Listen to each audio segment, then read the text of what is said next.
దర్శకుడు అనిల్ రావుపుడి ఇప్పటికే ఓ కాన్సెప్ట్ ను సిద్ధం చేశారని అది వెంకటేష్ కు చెప్పగానే ఆయన ఓకే చెప్పినట్లుగా టాక్ వినిపిస్తోంది. విక్టరీ వెంకటేష్ హీరోగా అనిల్ రావుపుడి దర్శకత్వంలో వచ్చిన సంక్రాంతికి వస్తున్నాం సినిమా థియేటర్లలో గ్రాండ్ హిట్ గా నిలిచిన విషయం తెలిసింది. ఫ్యామిలీ ఎంటర్టైనర్ గా ప్రేక్షకుల హృదయాలను గెలుచుకున్న ఈ చిత్రం బాక్సాఫీస్ వద్ద అంచనాలను మించి విజయం సాధించింది. థియేటర్లలో 300 కోట్లకు పైగా గ్రాస్ రాబట్టి ఓటీటీలోనూ అద్భుతమైన వ్యూయింగ్ రికార్డులు నమోదు చేసింది. ముఖ్యంగా G5 లో విడుదలైన కొన్ని గంటల్లోనే మిలియన్ వ్యూస్ తో ట్రెండ్ సెట్టర్ గా నిలిచింది. ఈ విజయంతో హ్యాపీ అయిన నిర్మాతలు ఇప్పుడు సంక్రాంతికి వస్తున్నాం 2 కి సన్నాహాలు మొదలు పెట్టినట్లుగా టాలీవుడ్ వర్గాలు చెప్తున్నాయి. ఈ పార్ట్ 2 పై దిల్ రాజు బ్యానర్ కి చెందిన బృందం ఇప్పటికే చర్చలు మొదలు పెట్టినట్లుగా సమాచారం. దర్శకుడు అనిల్ రావుపుడి ఇప్పటికే ఓ కాన్సెప్ట్ సిద్ధం చేశారని అది వెంకటేష్ కు చెప్పగానే ఆయన ఓకే చెప్పినట్లుగా టాక్. ఈ సీక్వెల్ లో కొనసాగింపుగా ఉండే కథ కాకుండా మరింత మసాలా ఎలిమెంట్స్ కలిగి ఉండేలా స్క్రిప్ట్ రూపుదిద్దుకుంటుందట.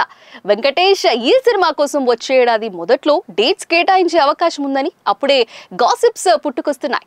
ప్రస్తుతం దర్శకుడు అనిల్ మెగాస్టార్ చిరంజీవి సినిమాలో పనుల్లో బిజీగా ఉన్నారట. ఇక సినిమాను వచ్చే ఏడాది సంక్రాంతికి విడుదల చేయనున్నారు. అనిల్ ఇప్పటికే F2 సిరీస్ తో మంచి సక్సెస్ అందుకున్నాడు. అలాగే ఇప్పటి వరకు ఒక్క ఫెయిల్యూర్ కూడా చూసిందే లేదు.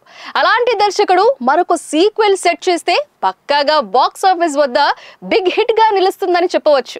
ఇక సంక్రాంతికి వస్తున్న సినిమాలో ముఖ్యంగా Venkatesh comedy timing, family elements ప్రేక్షకులను ఆకట్టుకున్నాయి.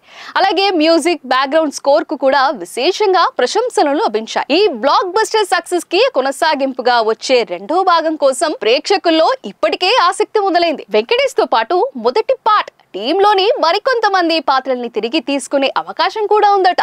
సంక్రాంతికి వస్తున్నాం 2 పై త్వరలోనే అధికారిక ప్రకటన వెలువడే అవకాశం కూడా ఉంది. చూడాలి మరి రావుపుడి సెకండ్ సీక్వెల్ ఏ స్థాయిలో ఉంటుందో.